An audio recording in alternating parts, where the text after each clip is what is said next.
About to get started on another day of heat waves. I love hot weather, but this summer's been too much. But I think it's appropriate because we have a professional surfer with a disc herniation and back pain, and he's having trouble pursuing his occupation, so we're going to do surgery. And we want to preserve the integrity of these huge paraspinal muscles. His is bigger than most because he's a professional athlete. So we want to treat this disc herniation without detaching the tendon of the multifidus muscle and without crushing or injuring the multifidus muscle. So the best way to do that is to use the most minimally invasive approach possible, and that would be the endoscopic technique that I call LES, laser endoscopic spine surgery. You do a little poke hole. We're going to sneak in there through that corner through an interlaminar approach, and then we're going to remove that disc herniation, make sure all the nerves are free, remove any loose disc fragments, and start a new healing response so that you can get back in the water and start killing it again. So we're all hoping for a fantastic result. Okay, we're getting started. Made my little poke hole in the perfect spot. Now I'm taking the spaghetti noodle dilator and advancing it to the surgical target site. Really strong back muscles. Jeez! Oh, to be young again. Okay, I've got the spaghetti noodle dilator snuck in just lateral to the drill tube. And now I stuck in the skinny little needle in the middle of the disc. I haven't gone into the disc with the spaghetti noodle dilator shot. Now I'm going to inject stuff in the middle and watch it leak out. Shot. Save that. And look, not where the needle is, but just above the needle, there's like this little line that goes out. How cool is that? That's your defect. So cool. Shot and save. Shot and save.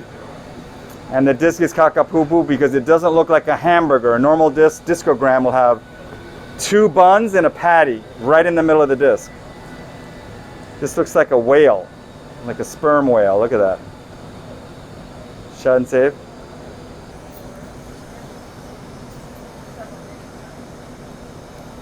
Delicate Asian fingers, pinky out, left hand on the patient so that I can be like Helen Keller reading Braille.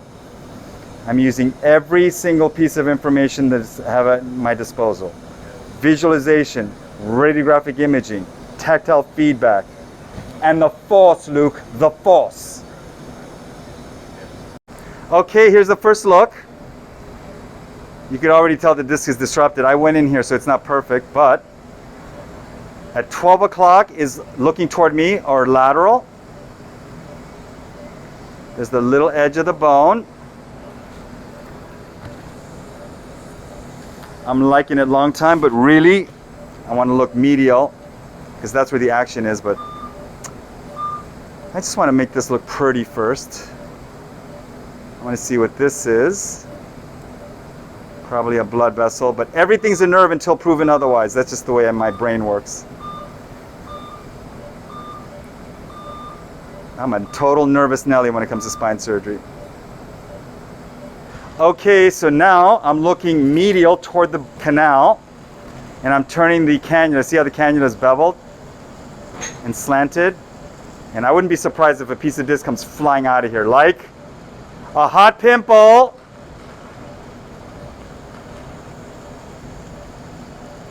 Because this is really pimple popping in the spine in some ways. It's oddly gratifying. Look at that thing. You know that just wants to come flying out of here.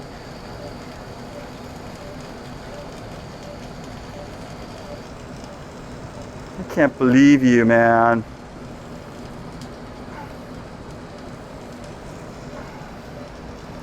This is going to be a big pile.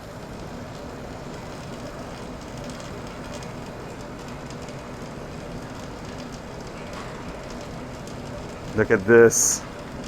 So this disc is way bigger in real life than on the MRI, which happens a lot. It's a pesky sucker, that's for sure.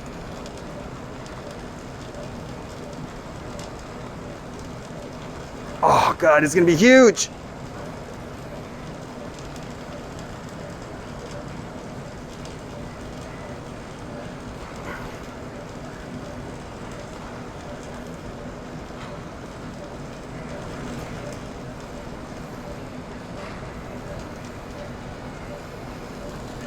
Look at this thing. Look at that. It's like a little mushroom. Anything, Ali? Life so far? Love you long time. Look at this. Oh-ho! Woo! It really is like pimple popping in the spine. Not nearly as gratifying, but still. Oh! Oh, oh man! Oh, this is going to be very large. It's like my punk teenage kids. They're grown-ups now. Not going to come out without a fight. Oh. Okay, I'm using the Trigger Flex probe. It's an electrical probe, radio frequency ablator. You cannot do this surgery without this device. Even though I talk about the laser all the time, I don't know a single surgeon that can do this surgery without this device. You can see it's really good at shrinking this loose tissue. It's really good at stopping bleeding, but it's not good at more firm tissue, and it's terrible at removing bone. And there's the empty 10 sign.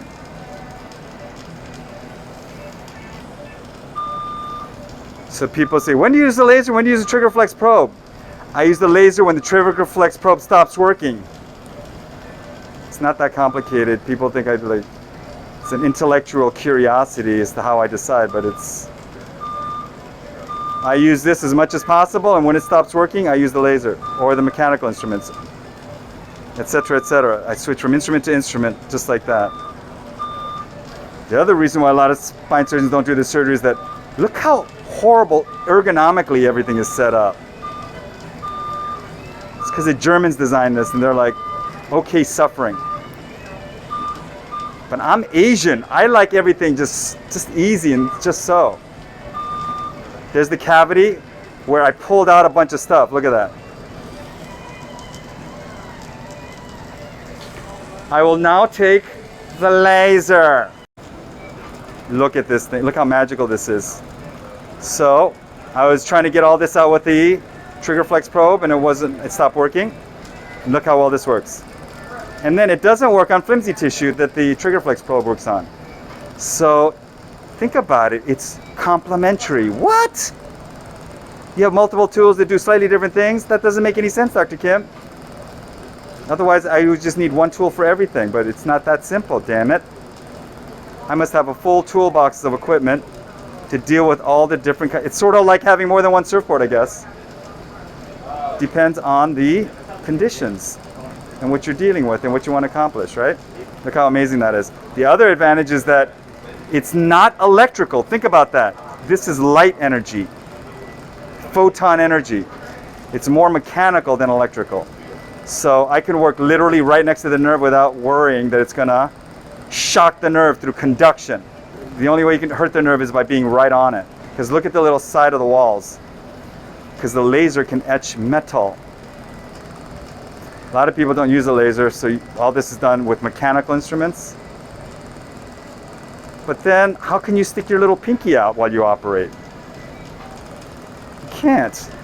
And I think it's adorable when I operate with my little pinky out. When it bubbles like that, that means I'm hitting harder tissue like calcified annulus or bone.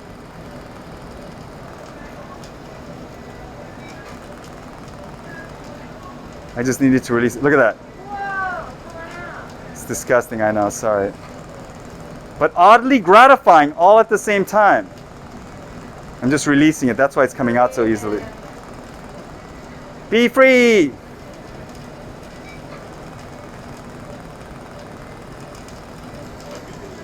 Oh, jeez. What's with you, man? Oh, God, look at this thing. You know that sucker wants to come out. That thing just totally delaminated, you poor thing. So it's a lot worse than the MRI because it's delaminated. So I bet you when you just do a bottom turn or anything that pushes pressure on, like duck diving, this thing probably comes way out, like way more than it sees on the MRI. Because let's face it, when you did the MRI, you're lying down. And I bet you don't have that much pain lying down. Okay, so this is downgoing pusher and getting between the dural tube and the disc herniation and then pushing down on it into the disc space. We call it the salt and pepper. Don't ask me why, we just do. Having said all that, this is going exceedingly well. I may sound like I'm complaining, but I'm not. That's just my personality. I have the syndrome of chronic dissatisfaction. Oh God, this feels so, this is gonna come out like a, seriously?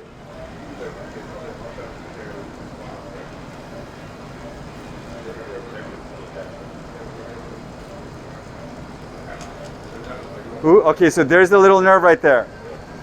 See that little white line right there with the red vein across it? I get chills when I see the nerves. I don't know why. I'm a nervous Nelly like that. But at least we know the nerve is totally intact. Why so far? I'm scooching it over, shooing it away.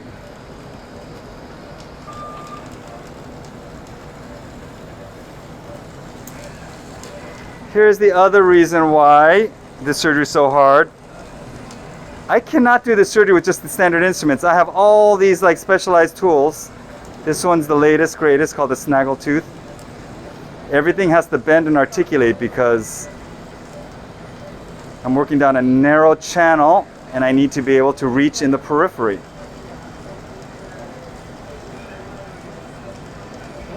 Look at that kakapupu.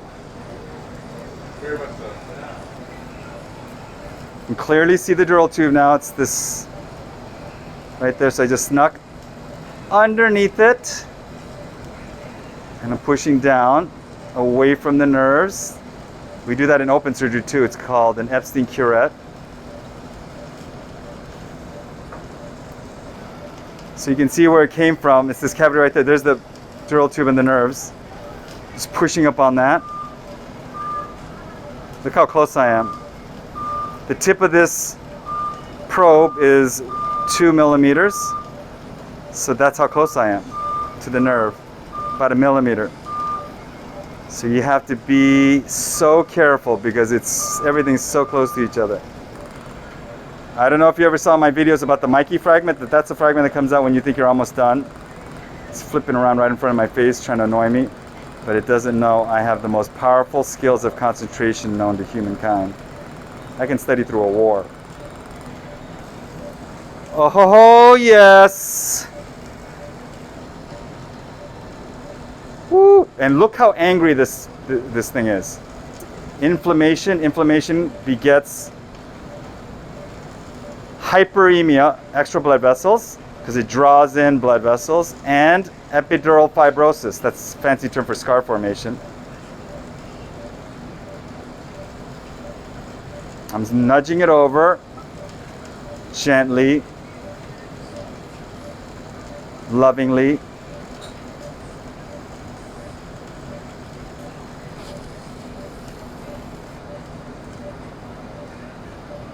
Large spike rachidales, small burst rachid gut shock. Thank you, Ali. But all your negativity is just making me stronger. Okay. The salt and pepper now. Looky that. Like a long time. That was a really large annular tear. I'm almost done. I'm just checking everything. Look at this cavity down here.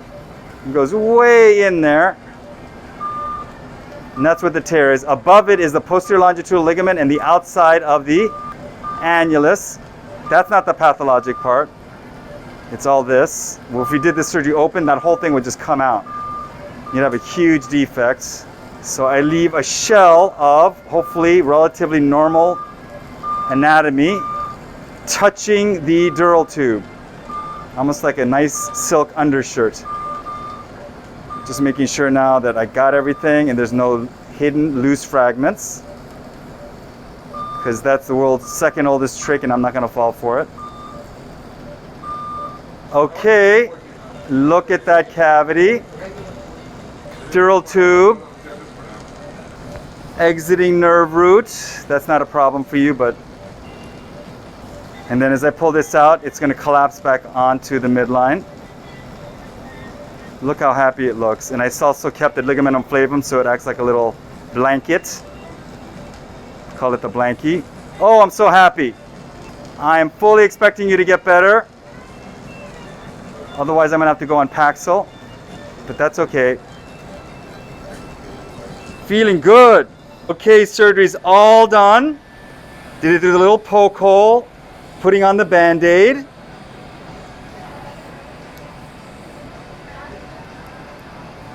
One of my favorite parts of the surgery. Because it's so adorable. One of these days, I'm going to have my own Band-Aid. It's going to be, Choll Kim or Excel Spine or Less is More. And look how much disc we got out. And I can't wait for you to see the full video, but the surgery went beautifully. And I'm expecting a awesome recovery, a speedy recovery, and we're all wishing you the best. Right, guys?